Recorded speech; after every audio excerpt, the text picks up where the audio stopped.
Efesios capítulo 6, versos 15 y 17.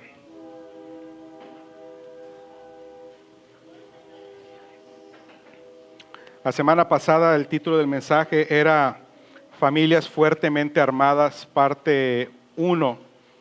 Y esta va a ser la parte 2. Amén.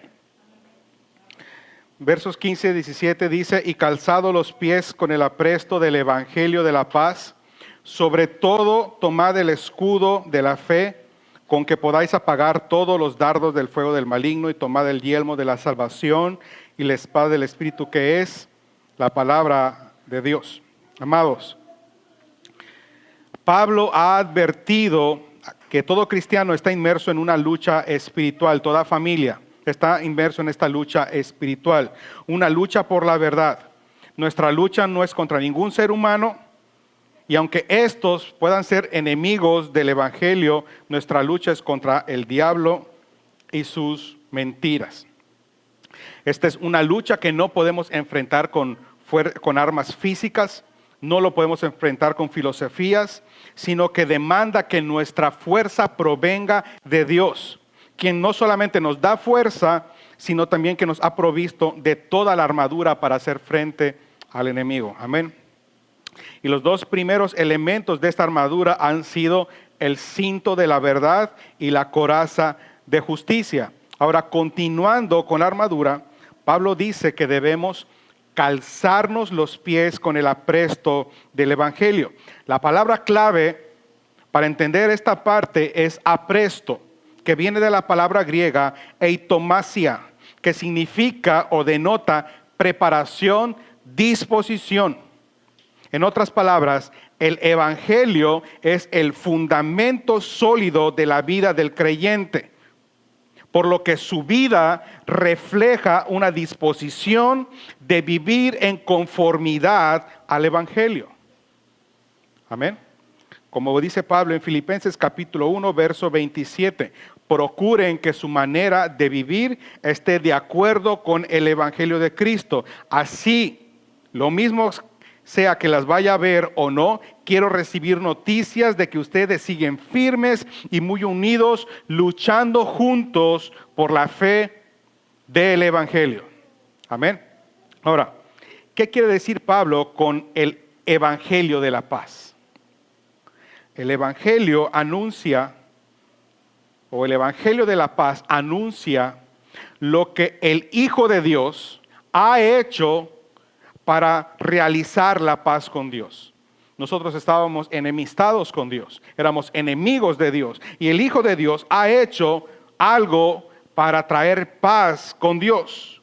Esto es lo que afirma Romanos capítulo 5, verso 1. Justificados por la fe, tenemos paz para con Dios por medio de nuestro Señor Jesucristo. Amén. Esto es algo que todo cristiano posee.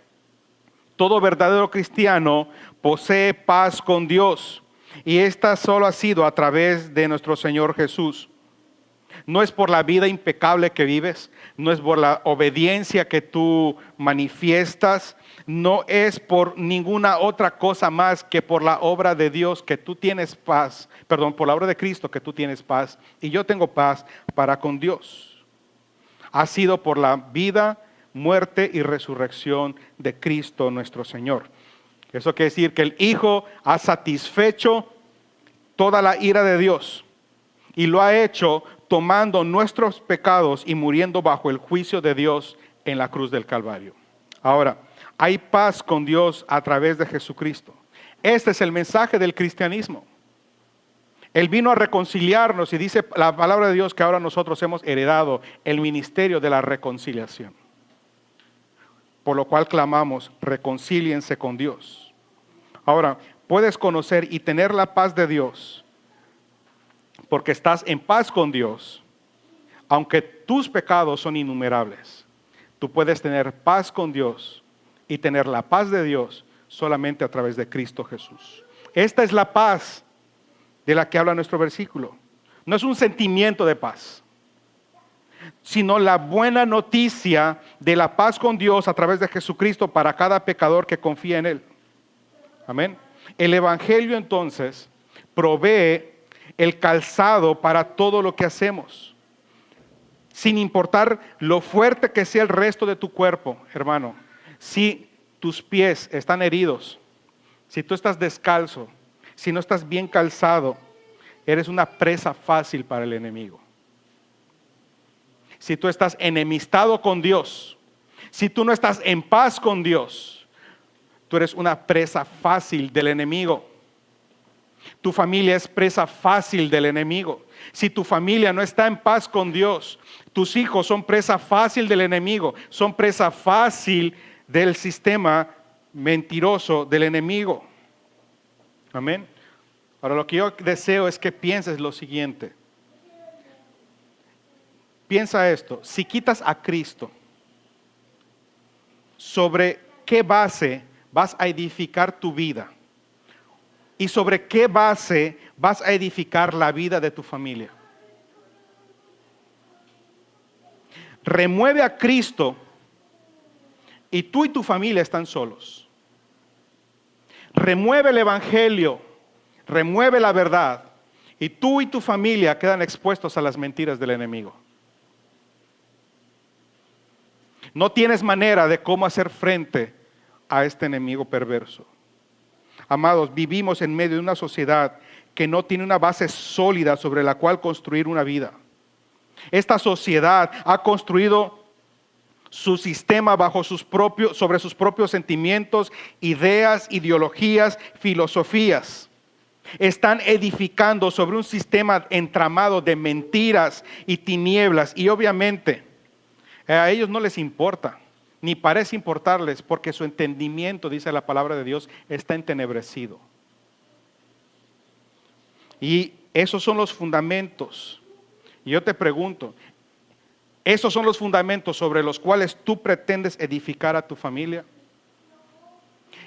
¿Vas a permitir que esos sean los fundamentos sobre los cuales edifiques tu vida y la vida de los que dependen de ti? Nietzsche. Ustedes me han escuchado hablar de mi antigua fijación o interés filosófica en este personaje. Nietzsche, al final de sus días, se volvió a Dios y se dirigió a los que estaban renunciando a la fe, se dirige a los apóstatas de su época. Y estos apóstatas estaban empezando a planear vivir una vida sin moral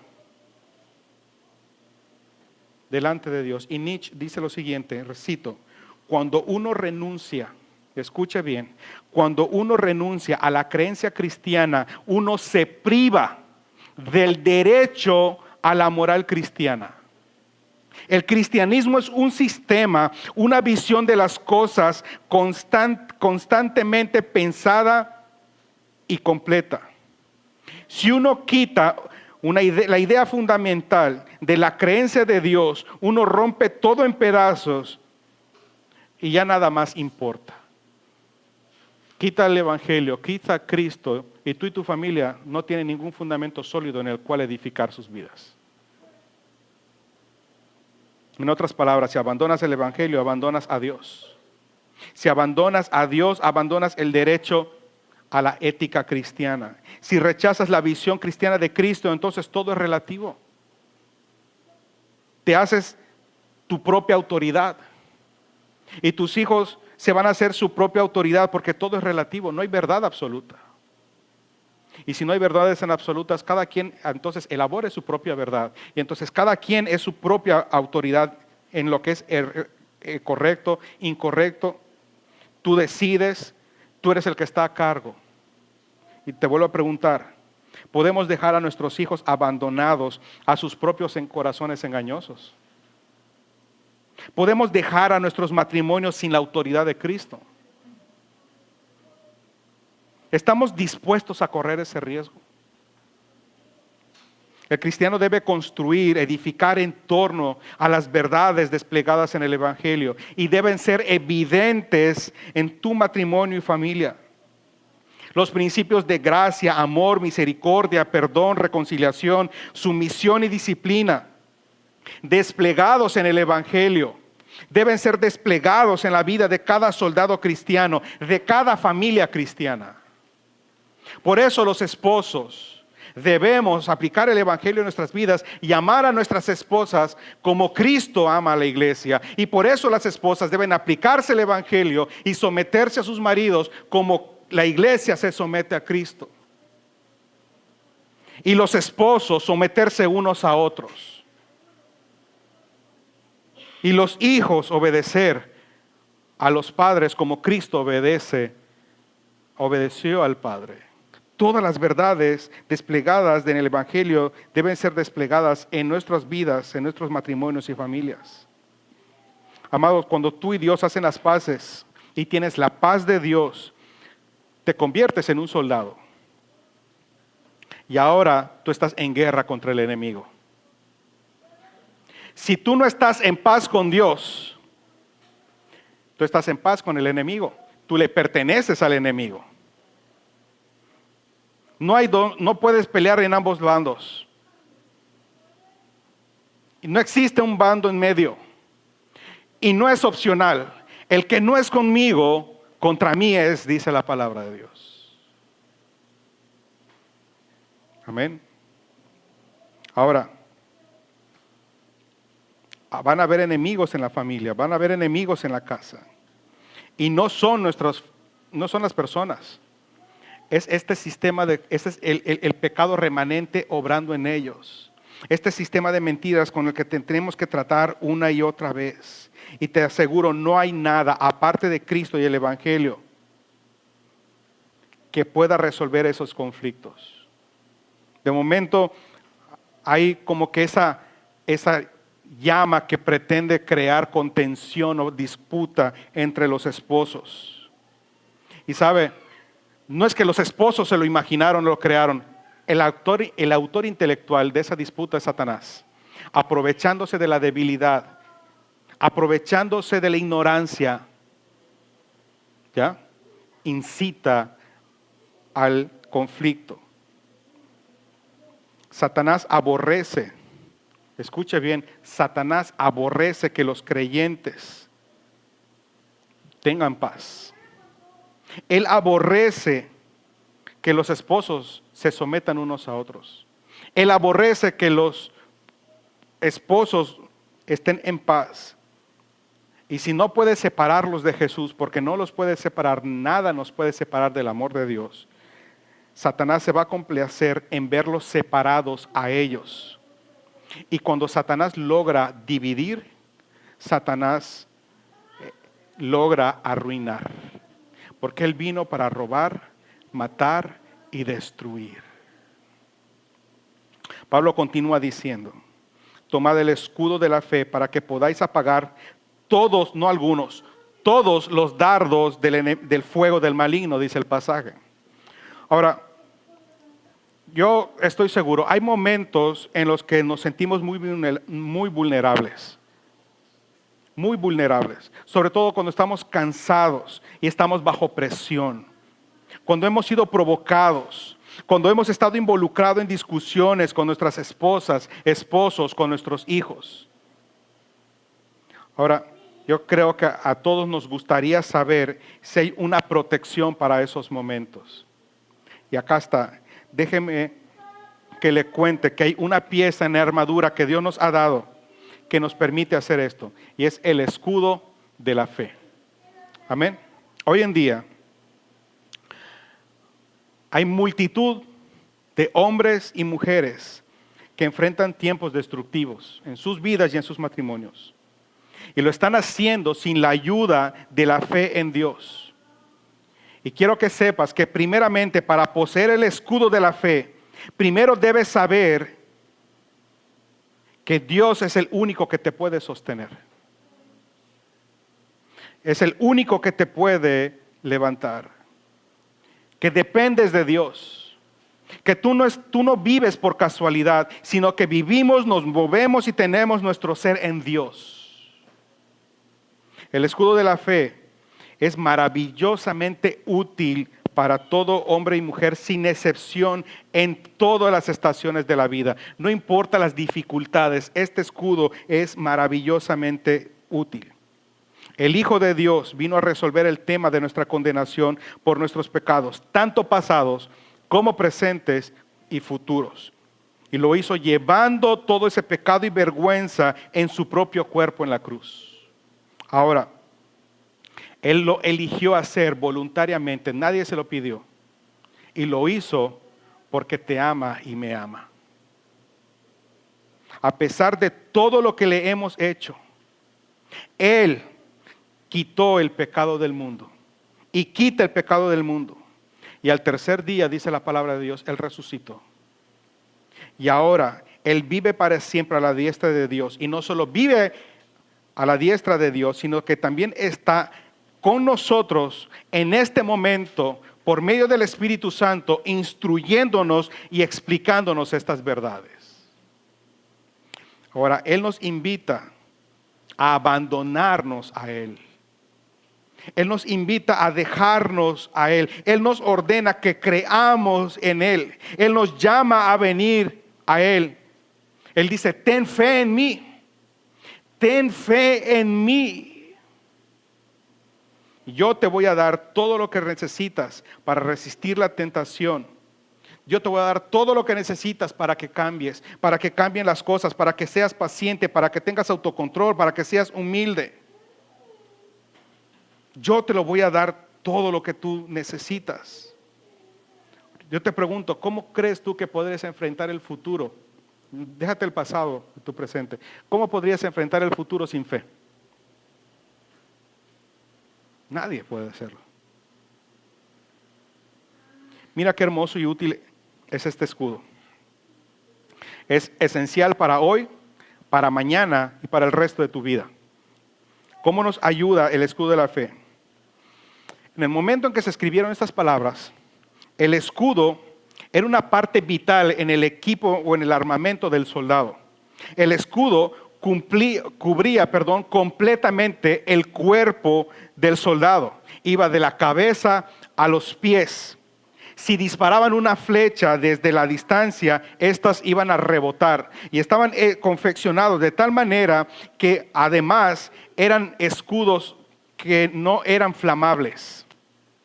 Así que podrían sumergir estas flechas en brea, tirar la flecha y el escudo las iba o las apagaba o la flecha rebotaba. ¿Ya? Ahora, el pastor William Gurnall le escribe lo siguiente: el escudo, a diferencia de otras piezas, no es para defensa de una sola parte del cuerpo. El yelmo o el casco está hecho para la cabeza, la coraza para el torso, pero el escudo es para defensa de todo el cuerpo. ¿Ok? Y era tan largo y tan ancho que podría cubrir todo el cuerpo. Esto nos acuerda lo que dice el Salmo, capítulo 5, verso 12. Porque tú, oh Jehová, bendecirás al justo, como un escudo lo rodearás de tu favor. Qué hermoso. Lo rodearás. Es un escudo grande, amplio, que nos rodea. Amén. Un escudo que es capaz de preservarnos. Cuando Satanás dispara sus flechas, necesitamos un escudo inexpugnable. Un escudo que apague las acechanzas del enemigo. Y la fe es el escudo que puede hacer eso. No el amor, no la misericordia, es la fe. Dios promete que el escudo de la fe que Él provee para cada cristiano puede apagar todas las flechas ardientes del enemigo. No es una posibilidad, es una garantía. Ahora, la fe nos protege no solo de pequeños problemas, sino de los peores ataques que podamos sufrir. La fe tiene poder para tratar no solo con la oposición humana, sino también tiene poder para defendernos de los ataques más feroces de Satanás. Ni la flecha más mortífera de Satanás podría penetrar el escudo de la fe. ¿Lo tienes? Debemos recordar que los problemas, las diferencias, estoy hablando del matrimonio, la familia, los problemas, las diferencias, incluso las discusiones, incluso las aflicciones que Satanás pretende usar, que son producto de nuestra propia carne pecaminosa, pero también son usadas por Dios como herramientas para perfeccionarnos y enseñarnos a depender de Dios. Esos tiempos difíciles nos permiten madurar, crecer, ser fortalecidos y entender que necesitamos de la gracia de Dios. Que yo necesito de la gracia de Dios para soportar, para perdonar, para tener misericordia. Y mi esposa necesita de la gracia de Dios para ser transformado. Ambos necesitamos de la gracia de Dios.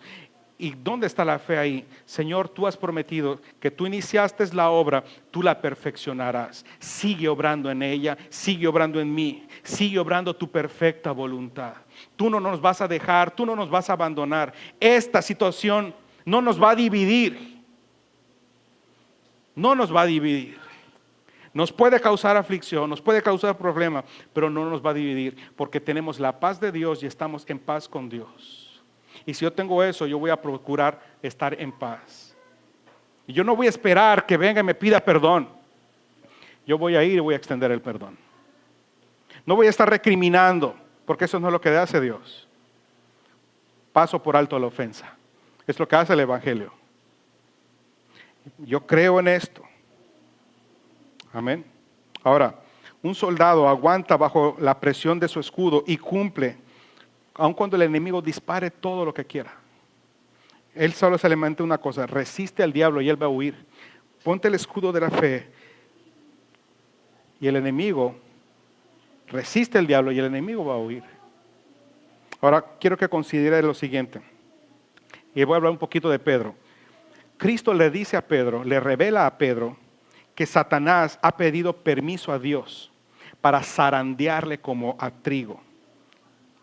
Y Dios, escuche, Dios le ha dado permiso a Satanás de hacerlo. Y Cristo le dice a Pedro, Pedro, me enteré de esto. Satanás ha pedido permiso y el Padre lo ha concedido, pero yo he rogado por ti para que tu fe no te falte. No dice para que tu amor no te falte, no para que la bendición no te falte. Yo he rogado por ti para que la fe no te falte. Eso lo dice Lucas capítulo 22, verso 32. No rogó por amor, no rogó por paciencia, no rogó por dominio propio, no rogó por amor, por bendición. Rogó porque por fe. Y amados, la fe de Pedro fue reservada por Cristo. Y cuando hubo pasado ese tiempo de zarandeo violento, él pudo ser restaurado. Amén. Ahora, ¿cuál es el objeto de la fe? El objeto de la fe es Cristo. El objeto de nuestra fe son las promesas de la palabra de Dios. Llega el desánimo, llega el conflicto y parece inminente. Y muchas de nuestras vidas es así. En la vida cristiana damos 2 pasos y parece que retrocedemos 3. Das 1 o te estancas. ¿No es así? Pero ¿qué ha dicho el Señor? Mi gracia es suficiente. Sigue dependiendo de mí. Das un paso, lo dices por gracia. Sientes que retrocediste, vas a regresar por mi gracia. Vas a progresar por la gracia de Dios. Depende.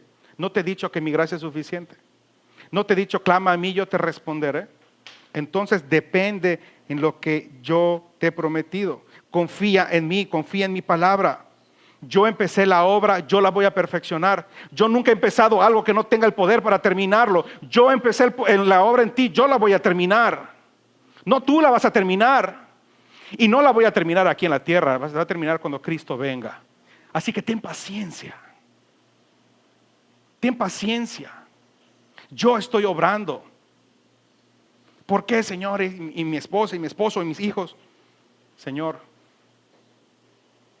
tú empezaste la obra en ellos. Tú la vas a terminar. Señor, tú empezaste la obra en mí. Tú la vas a terminar. Yo creo en ti. Creo en tu palabra, creo en tus promesas. Él no creó el cielo y dijo, ay, no sé qué más puedo hacer. ¿Qué hago? Cuando Él dijo, quiero que aparezca el sol, apareció el sol. Cuando Él dijo que sea la luna, apareció la luna. Él tiene el poder y esa misma palabra la tienes en tus manos y esa misma palabra te vivifica. Y esa misma palabra te anima. De momento sentimos que por nuestros errores y como que la familia se desvía de la palabra de Dios y navegamos en mares turbios, y dice la palabra de Dios: recuerda, nada te puede separar de mi amor. Nada te puede separar de mi amor. Ni tus pecados más grandes son suficientemente grandes para que mi gracia no los pueda cubrir. Donde abundó el pecado, sobreabundó la gracia. Y sigue brotando esa gracia. Amén. Estos conflictos parecieran que nos están derrotando y que no avanzamos. Dice la palabra de Dios: todas las cosas ayudan a bien. Aún ese conflicto que tienes con tu esposo, tu esposa, tus hijos, ese conflicto es para bien. Porque te estoy perfeccionando. Porque lo estoy perfeccionando. Les estoy mostrando a aprender a depender de mí. Amén. Yo te voy a sostener a ti. Y yo voy a sostener a tu familia. Yo lo voy a hacer. Yo los voy a guiar. ¿Se acuerdan de ese versículo que leímos? Yo les voy a dar un nuevo corazón. Yo los voy a limpiar. Yo los voy a purificar. Yo los voy a regenerar. Yo los voy a convertir. Yo los voy a santificar. Yo los voy a vivificar y yo los voy a glorificar. Ahora, ¿por qué este escudo es tan fuerte? ¿Será porque la fe es fuerte? No. Nuestro escudo es fuerte porque Dios es fuerte. Porque Dios es nuestro escudo. Dice la palabra de Dios, Dios le dice a Abraham en Génesis capítulo 15, verso 1, yo soy tu escudo. Moisés le dice al pueblo de Israel en Deuteronomio 33, 29, ¿quién como tú, pueblo salvado por Jehová? No hay ningún pueblo como tú. Qué dicha la tuya. Que Dios sea tu escudo. El libro de Proverbios, capítulo 30, verso 5, dice: toda la palabra de Dios es perfecta. Él es escudo para aquellos que se refugian en Él. La pregunta es: ¿en qué te estás refugiando? ¿En qué te estás refugiando? La protección de la fe no proviene del acto de creer, sino que la fe, el poder de la fe viene, o la protección de la fe viene por aquel en quien creemos. No se trata de si crees mucho o poco, aunque tu fe sea como un pequeño grano de mostaza, aunque tu fe sea chica. No es el tamaño de tu fe, sino en quién tienes puesta tu fe. Amén. El escudo de la fe no es la fe en sí mismo. No es fe de un pensamiento positivo. Eso nos dicen ahora: piensa positivamente y decláralo con tu boca. Y tú empiezas: yo declaro que mi familia, yo declaro que mi esposo. Eso no es la palabra, eso no es fe. La Biblia no te dice que pienses positivamente. Tú no puedes vencer los ataques del enemigo con pensamientos positivos. Tú necesitas tener tu fe puesta en Cristo y que Cristo y sus verdades sean el objeto de tu fe, aunque sea chica, pero en Cristo. Esta fe te da confianza. Esa fe te da seguridad en las promesas de Dios. ¿Sabes por qué? Porque nos conecta con la omnipotencia de Dios. Nos une con el poder que creó el universo. ¿Sabes qué es esto? Yo quisiera que Dios pudiese entender, cuando tú oras y clamas a Dios, estás de rodillas ante aquel que creó todo el universo. Y Él ha dicho: mi poder es para ti. Y mi poder está en ti, como te he dado mi Espíritu Santo. El mismo poder que levantó a Cristo entre los muertos está obrando en ti. ¿Qué poder tan grande hay? El enemigo no puede resistir algo así. Y si tú y tu familia tienen eso, el enemigo no tiene oportunidad de destruir nuestras vidas. Amén. Ahora, dice la palabra de Dios: y tomad el yelmo de la salvación. Ahora, ¿De qué está hablando? ¿Cuál es esta salvación que la Biblia enseña? Y quiero partirlo en 3 partes. La salvación es la liberación del pecado con todas sus consecuencias. Repito, la salvación es la liberación del pecado con todas sus consecuencias. La pregunta es, ¿qué ha hecho el pecado en nuestras vidas? Número 1, el pecado nos ha debilitado. Nos ha debilitado. Escuche la siguiente confesión de un cristiano maduro. De un cristiano maduro. Tengo el deseo de hacer lo que es bueno, pero no puedo llevarlo a cabo. Porque lo que hago no es lo bueno que quiero hacer. El mal que no quiero hacer, esto sigo haciendo. Porque en mi interior me deleito en la ley de Dios, pero veo otra ley en funcionamiento en los miembros de mi cuerpo. De modo que me encuentro librando esta batalla contra la ley de mi mente y haciéndome prisionero de la ley del pecado. ¿Qué hombre tan miserable soy? ¿Quién me puede rescatar? Estamos hablando de un cristiano maduro, no de un recién convertido. Romanos 7:18. Yo creo que todos hemos tenido esta experiencia, amén. Sabemos que es malo, no lo queremos hacer, pero lo hacemos. El pecado nos ha hecho débiles. Decimos, no lo vuelvo a hacer. Pasan 2 días y tenemos que confesar como Pablo, ya lo volví a hacer, Señor. Desde la caída de nuestro padre Adán, hay una tendencia al pecado en todos nosotros. No podemos por nuestra propia fuerza y por nuestro propio poder. Somos como Pablo teniendo este deseo, pero sin poder para poderlo llevar a cabo. Y la primera tarea de la salvación es resolver el tema de nuestra debilidad. Y Dios lo hace viniendo con su Espíritu Santo a nuestras vidas y dándonos una nueva vida y fortaleza y poder divino. Él comienza dándonos comprensión de verdades simples. Nos ayuda a entender cuál es el verdadero problema en nuestras vidas. Y lo que nos dice, el problema no es afuera. El problema no es tu esposa, no son tus hijos, no es el trabajo. El problema es tu naturaleza pecaminosa. Es que él me molesta, ella me molesta. No. Tú eres responsable de enojarte, tú eres responsable de tu ira, tú eres responsable de la manera en cómo respondes. Si no terminamos como Adán, fue la mujer que tú me diste. O terminamos como Eva, no, fue la serpiente.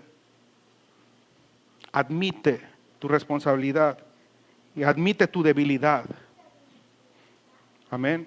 Hasta que no admitimos nuestra debilidad, nosotros no podemos ser librados de ella. Lo primero que hace Cristo es librarnos, Dios es librarnos de nuestra debilidad, dándonos de su Espíritu Santo. Y entonces, ¿qué hace el Espíritu Santo? Nos da un nuevo deseo, un deseo por la palabra de Dios, un deseo de crecer, una energía para cambiar. Me transforma y cada día voy siendo perfeccionado. Me enojo. Voy al Padre, pido perdón. El Espíritu Santo no se me quita. El Espíritu Santo sigue obrando. Pero ¿qué ocurre? Cada vez me enojo menos. No me dejo de enojar. Me voy enojando menos. Y después, hasta la gente que está a nuestro alrededor dice, ¿qué te pasó? Es la obra del Espíritu Santo. Esto es lo que decíamos hace un momento. Santificación progresiva. El Espíritu Santo permanece obrando en nosotros, capacitándonos para vivir para la gloria de Cristo. ¿Ya? Y yo sé que muchos matrimonios y familias desean vivir el plan de Dios para sus familias. Pero debemos entender que los cambios no son inmediatos. Los cambios son progresivos, son graduales. Requiere paciencia. Amén. Requiere paciencia. Requiere que ambos reconozcamos nuestras debilidades, los confesemos y requiere que ambos dependamos de la gracia de Dios. Amén. Número 2, el pecado resulta en muerte. Una vez Jesucristo dijo, yo soy la vid y ustedes son las ramas, ustedes son los pámpanos. Y Él dijo, separados de mí, nada puedes hacer. Lo que está diciendo es, El cristiano está unido en Cristo. Él está unido a Cristo. Está en Cristo. La vida de Cristo fluye en el cristiano. Él es fructífero. Él da fruto por una sola razón. Permanece en Cristo. Amén. Ahora, permaneces en Cristo y empiezan a aflorar el maravilloso fruto del Espíritu Santo. Entonces hay más amor, gozo, paz, paciencia, benignidad, bondad, fe, mansedumbre, dominio propio. Permanezco en Cristo, permanezco en su palabra, sometiéndome en la oración. Amén. Y ahí estoy ahí. Dios está obrando. Dios me ha unido a Cristo y la vida de Cristo fluye. ¿Y qué ocurre? Que en lugar de enojarse, el soldado de Cristo, ¿cómo responde? Con misericordia y con amor. Hace a su cónyuge, a sus hijos, a su prójimo, a un no creyente. Esta es la vida de Cristo. El soldado verdadero aprovecha cada oportunidad para mostrar amor, para mostrar misericordia, para mostrar paz. No para crear más conflictos, sino para amar y perdonar. Amén. Amén. Ahora, dice la palabra de Dios que nos pongamos el casco de la salvación. Y voy concluyendo con esto. El casco era utilizado por los soldados romanos, era de bronce. Y el casco tenía una cresta muy grande. De manera que cuando el soldado iba caminando, cualquiera que lo viera dijera, ahí se va un soldado romano. Lo podían identificar. Ahora, lo que nos quiere decir esto es que Dios quiere que vivamos como personas que han sido salvadas de la debilidad y de la muerte. Dios quiere que nuestras vidas den evidencia de que tenemos la fuerza, el poder del Espíritu Santo y que tenemos vida por medio de Cristo. Él lo ha hecho. Amén. En Cristo somos diferentes. En Cristo estamos unidos e injertados. Amén. Su presencia está en nosotros. Y si su presencia está en nosotros, entonces sí o sí se debe manifestar la vida de Cristo en mí. No puedo decir, yo estoy en Cristo y Cristo en mí, manifestar las obras del diablo. Yo estoy en Cristo y Cristo entra en mí. ¿A quién manifiesto? A Cristo. Amén. Cuando dice el casco, repito, lo que está diciendo es que tu vida refleje. Que tu vida refleje que tú realmente eres un hijo de Dios. Que tú cuando te levantes con la consigna de comportarte a la altura del Evangelio, sea cual sea la circunstancia. Que cuando tú te levantes en la mañana, tú te levantas con la consigna, Señor, este día, como cada día, voy a vivir para tu honra y tu gloria, sea cual sea la circunstancia que tú permitas. Y la pregunta es, ¿nos estamos poniendo este casco? ¿Estamos viviendo de acuerdo con este tipo de enseñanza o estamos viviendo por nuestros propios recursos, para nuestra propia gloria? Es evidente, ya no digamos en la iglesia, es evidente en tu casa que tú eres un hijo o una hija de Dios. Tu propia vida, como les preguntaba, ¿tu vida es nueva? ¿Es una nueva vida la que está manifestando? ¿Es diferente tu vida? ¿Eres más paciente? ¿Eres más valiente? ¿O estás ajustando tu vida todavía al estándar de este mundo? Ahora quiero que considere lo siguiente. ¿Qué se encuentra en la cabeza? El cerebro. La mente está ubicada ahí. Amén. Y esto quiere decir la comprensión y el pensamiento del cristiano. ¿Cómo estás pensando, hermano? ¿Estás comprendiendo la palabra de Dios? Hay una batalla. Y esta batalla no es por tu cuerpo. Esta batalla es por la mente. El sistema de mentiras está diseñado para atacar la mente. Tu mente está siendo inundada por la palabra de Dios, de manera que tú estás haciendo frente a esos sistemas de mentira, a esos pensamientos, porque si no lo tienes, entonces no vas a poder librar la batalla. Mucha gente anda reprendiendo y atando cosas. No, ahí no es la batalla. Anda poniendo aceite en un montón de lados. No, no es la batalla ahí. La batalla comienza como tú piensas. Vea la tentación del enemigo en Génesis. Atacó la manera de pensar. Atacó la verdad.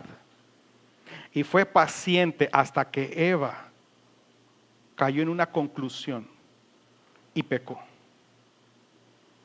Aquí la palabra de Dios está en nuestra mente. Por eso dice la palabra de Dios en Romanos que renovemos nuestros pensamientos. Dice la palabra de Dios, no sigan pensando como piensa el mundo. Renueven, amolden sus pensamientos según la palabra de Dios. Aquí la pregunta es, ¿están siendo tus pensamientos amoldados a la palabra de Dios? ¿La palabra de Dios está diseñando la manera de pensar?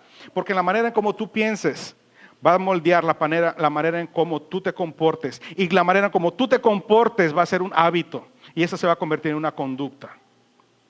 Lo que tú haces es producto de cómo tú piensas.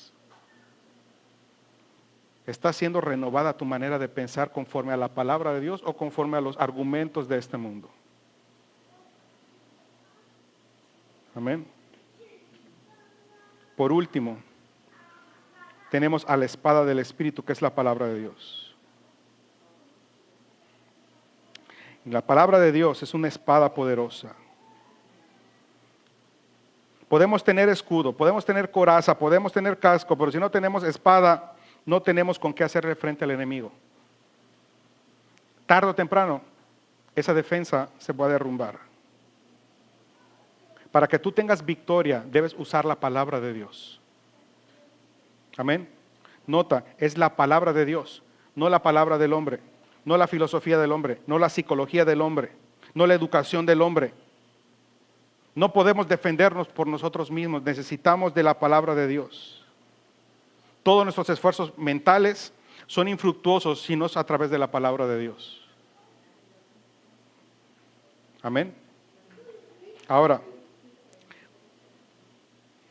según la palabra de Dios, esta espada es poderosa porque esta espada fue diseñada, el actor intelectual de esta espada es el Espíritu Santo.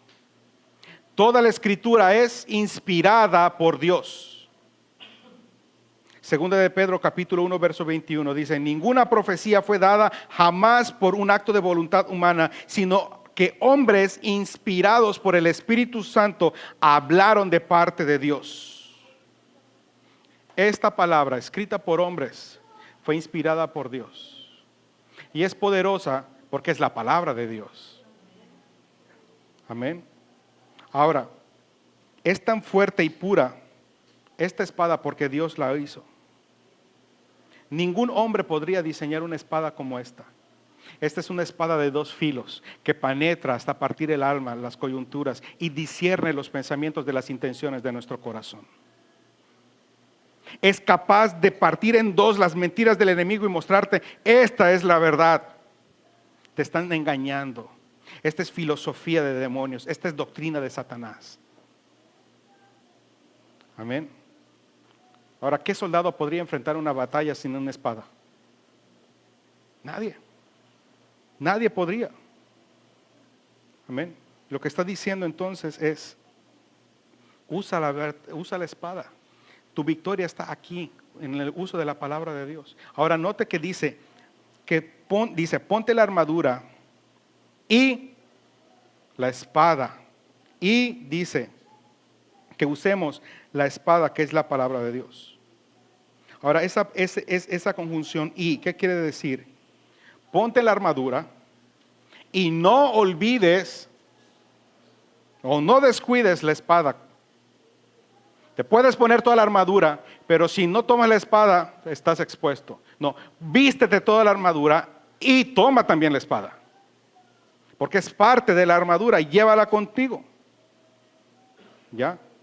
Lo trágico aquí, hermanos, es que a veces como esposos, como padres, como cristianos en general, no entendemos, no logramos comprender cuánto dependemos de la palabra de Dios. Y mira, si Cristo mismo, el Hijo de Dios, dependió de la palabra de Dios para hacer frente al enemigo, ¿cuánto más tú y yo? Dice la palabra de Dios que fue tentado por Satanás, y Satanás cada tentación le dijo, escrito está, escrito está. ¿Y qué decía Cristo? También escrito está. Si el Hijo de Dios, el autor de esta espada, necesitaba de la espada y de la palabra de Dios, ¿cuánto más tú y yo? ¿Cuánto más tú y yo necesitamos de la palabra de Dios? ¿La necesitaremos menos que Él? Por supuesto que no. Amén. Por eso la palabra de Dios dice en 1 Timoteo capítulo 4, versos 13 al 15, ocúpate de la lectura, ocúpate de la lectura, ocúpate de la meditación.